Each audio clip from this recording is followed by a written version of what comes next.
ఉండి నియోజకవర్గంలో ఉన్న క్రైస్తవులందరికీ చెప్తున్నాను, ఆ నలుగురికి మాకు ఏ సంబంధం లేదని మీరు అనౌన్స్ చేయండి. లేకపోతే వెళ్ళి RRR గారికి చెప్తారు, చెప్పండి వాళ్ళకి మాకు సంబంధం లేదని బాబు, వాళ్ళు చేసిన అదో పనులకు మీరు మా మీద కొత్తే ఎలాగండి అని మీరు చెప్పండి. రఘురామరాజు గారు ఓకే చర్చిలకి నోటీసులు ఇచ్చాడు. అయితే ఇది ఎప్పటి నుంచి చేస్తున్నాడు ఈయన గత 5 సంవత్సరాలుగా ఎంపీగా ఉన్నాడు వైఎస్ఆర్సీపీ పార్టీలో. అప్పుడు ఏమైనా చేశాడు ఈయన? అంతకు ముందు కూడా ఆయన రాజకీయాల్లో ఉండే ఉంటాడు. అప్పుడు ఎప్పుడైనా క్రిస్టియన్స్ మీద కానీ దళితుల మీద కానీ వ్యతిరేకత చూపించాడా? కారణం ఉంటదండి. ప్రతి దాన్ని కూడా మనం మధ్యలో నుంచి చూసి ఇద్దరు గొడవ పడుతుంటే ఎవరిది తప్పని డిసైడ్ చేయకూడదు. స్టార్టింగ్ నుంచి చూడాలి, జాగ్రత్తగా వినండి. నేను ఆయనే సపోర్ట్ చేయట్లే, ఆయన వెనకేసుకు రావట్లేదు. రఘురామరాజు గారి మాటలు క్లియర్ గా వినండి. దీని అంతటికీ కారణం ఎవరనేది ఇక్కడ వచ్చేస్తుంది మీకు.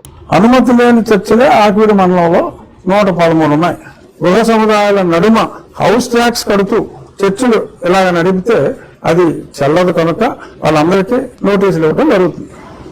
సో దీనికి నీల్ కుమార్స్ మళ్ళీ బాబా వాళ్ళు ఏదో చేస్తున్నారని కాకలు వేసుకుంటే వేసుకోవచ్చు. చర్చలకు నోటీసులు పంపించాను. దీనికి నీలి కుమార్స్, నలుగురు కుమారులు ఉన్నారు. ఒక హర్ష్ కుమార్, పివి సునీల్ కుమార్, ఓ జాడ శ్రవణ్ కుమార్, మరొక ఐఏఎస్ విజయ్ కుమార్. అందరూ రిటైర్ అయిపోయిన బ్యాచ్. వీళ్ళు మొత్తం రిజర్వేషన్ తో చక్కగా హర్ష్ కుమార్ ఏమో 2 సార్లు ఎంపీ అయిపోయాడు, శుభ్రంగా సంపాదించుకున్నాడు, సెటిల్ అయిపోయాడు. పివి సునీల్ కుమార్ ఏమో రిజర్వేషన్ మీద జాబ్ సంపాదించాడు, ఐపీఎస్ అడిషనల్ డీజీపీ దాకా వెళ్ళాడు, శుభ్రంగా సంపాదించుకున్నాడు, సెటిల్ అయిపోయాడు. ఈ ఐఏఎస్ విజయ్ కుమార్ అని ఆయన అదే రిజర్వేషన్ లో ఐఏఎస్ ఆఫీసర్ అయిపోయాడు, చక్కగా ఐఏఎస్ హోదాలో మొత్తం అంతా అనిపించాడు, సంపాదించాడు, సెటిల్ అయిపోయాడు. ఇక ఈ జాడ ఈడు కుక్కేడు, ఈడు నేను జడ్జిని అయిపోతాను జడ్జిని అయిపోయాడు. జడ్జి అయిపోయిన తర్వాత మరి అక్కడ ఏదో అదప పనులు చేసి ఉంటాడు. ఇలాంటి పనులే వాళ్ళు మరి జ్యుడిషియరీలో ఉంచారు కదా, ఇలాంటి వాళ్ళని తీసి పక్కకు దొబ్బారు, వచ్చేసాడు.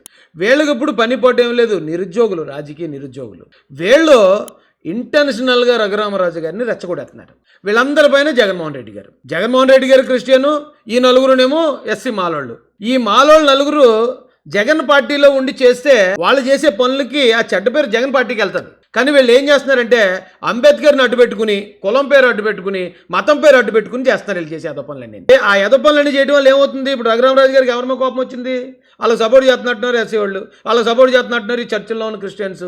అలా పెట్టుకున్నాడు ఆయన. వాళ్ళని మనం కంట్రోల్ చేయకుండా, వాళ్ళకి మాకు సంబంధం లేదని మనం నిరూపించుకోకపోతే వాళ్ళు చేసిన అదో పని ఖచ్చితంగా మనం శిక్ష అనుభవిస్తాం. మన ఇంట్లో 4 అన్నదమ్ములు ఉండి ఒక చిన్నోడు వెళ్ళి అన్ని అదో పనులు చేస్తా ఉన్నప్పుడు అందరూ వచ్చి మనం కంప్లైంట్ ఇచ్చినప్పుడు ఆయన మందలించలేదు అనుకోండి, తర్వాత ఆడు ఏదో పెద్ద అదో పని చేస్తాడు, ఆడితో పాటు మనల్ని కూడా కొట్టిపారేస్తారు గ్రామస్తులు. ఇక్కడ అదే జరుగుతుంది. ఉండి నియోజకవర్గంలో ఉన్న క్రైస్తవులందరికీ చెప్తున్నాను, ఆ నలుగురికి మాకు ఏ సంబంధం లేదని మీరు అనౌన్స్ చేయండి. ప్రెస్ మీట్ పెడతారా, లేకపోతే వెళ్ళి RRR గారికి చెప్తారు, చెప్పండి వాళ్ళకి మాకు సంబంధం లేదని బాబు, వాళ్ళు చేసిన అదో పనులకు మీరు మా మీద కొత్తే ఎలాగండి అని మీరు చెప్పండి.